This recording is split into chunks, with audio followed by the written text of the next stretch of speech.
हाँ, तो हम संख्याओं के अगले कड़ी में देख रहे हैं 8वें नंबर की संख्या है अभाज्य संख्या, जिसको प्राइम नंबर बोलते हैं। अभाज्य संख्या क्या होती है? ऐसी संख्या जिसका गुणनखंड एक तथा स्वयं संख्या होती है। गुणनखंड एक तथा स्वयं संख्या होती है, इसका मतलब इसके केवल दो ही गुणनखंड होते हैं। गुणनखंड की संख्या केवल दो होती है। गुणनखंड कितने होते हैं? दो होते हैं, दो के अलावा ज्यादा नहीं होते गुणनखंड। या ऐसी संख्या जिसमें स्वयं का ही भाग जाए, अन्य संख्या का भाग नहीं जाए।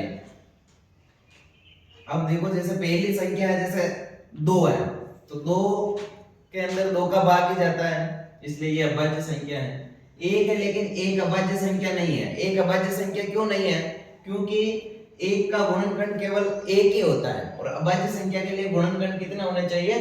2 होने चाहिए, इसलिए यह अभाज्य संख्या नहीं है। उसी तरह 0 भी जो है अभाज्य संख्या नहीं है, क्योंकि 0 का भी गुणनखंड केवल 0 ही होगा, और 1 भी अभाज्य संख्या नहीं है, 0 भी नहीं है, इसलिए यह अभाज्य संख्या 2 से स्टार्ट होगी। 2, 3, 5, 7, 11 और आगे ऐसे अभाज्य संख्या है। अगर 2, 3 और 4 लें तो 4 लें तो 4 के गुणनखंड क्या होते हैं? 2 से ज्यादा हो जाते हैं। 1 भी आ जाएगा, क्योंकि 1 की टेबल में भी आता है, 1 के पहाड़े में भी, फिर 2 के पहाड़े में भी आता है, फिर 4 के पहाड़े में भी आता है, तो 2 से ज्यादा गुणनखंड हो जाते हैं, इसलिए 4 अभाज्य संख्या नहीं है। सबसे छोटी अभाज्य संख्या क्या है? तो 2 है, जो सम भी है।